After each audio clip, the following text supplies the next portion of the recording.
This content is produced by Darknet Breaker, a cybersecurity and dark web education brand. All videos, posts, and content are strictly for educational and awareness purposes only. We do not promote, support, or encourage any illegal activity. Our mission is to expose digital threats, protect online users, and educate the public about cybersecurity risks in the modern world. Stay ethical. Stay protected. The popular image of the dark web is a lawless digital abyss where users operate as complete ghosts. But reality is defined by massive law enforcement operations.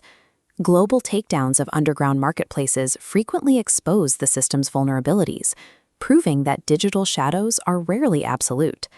The network was actually created in the 1990s by researchers at the U.S. Naval Research Laboratory, grounding this criminal tool in a physical military reality. Relying on the dark web for total invisibility is a high-wire act. Given the frequency of these high-profile seizures, assuming the network offers absolute protection is a dangerous misconception. To understand how these layers function, we have to look at the Internet's geography. The surface web is the small portion accessible via search engines, making up roughly 10% of all online content. Beneath that lies the deep web, a massive, unindexed layer that accounts for 90% of the Internet's total volume.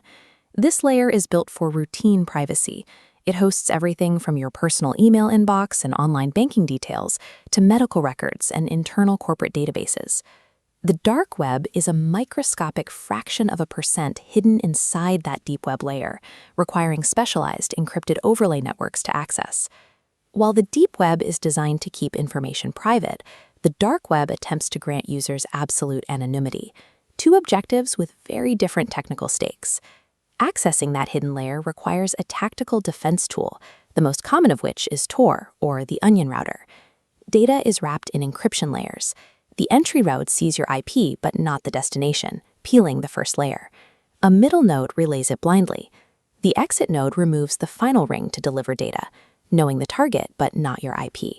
Because no single server possesses both the origin and destination, the architecture severs the link between who you are and what you are doing. Tor also allows servers to hide their physical location using specialized .onion URLs. This visual illustrates the connection. The user and the hidden service meet at a cryptographic rendezvous point entirely inside the network. This ensures neither party ever learns the other's real IP address. This cryptographic anonymity provides a vital channel for whistleblowers and dissidents to communicate while bypassing state censorship.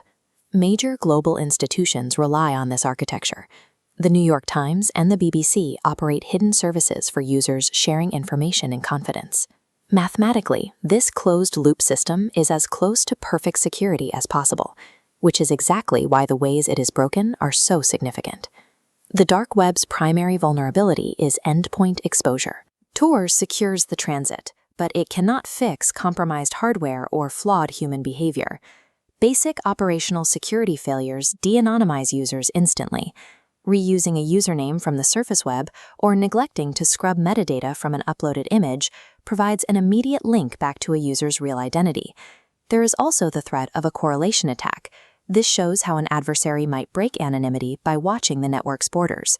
By monitoring the exact timing and size of traffic entering and leaving, observers can statistically match a user to a destination.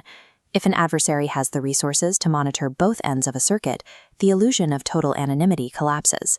For most people, the deep web remains a safe and necessary environment for conducting digital life.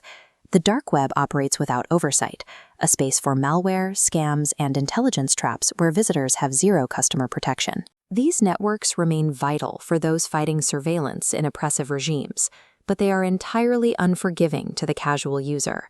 The underlying cryptography may be flawless, but because it relies on human endpoints, true digital invisibility remains a dangerous illusion.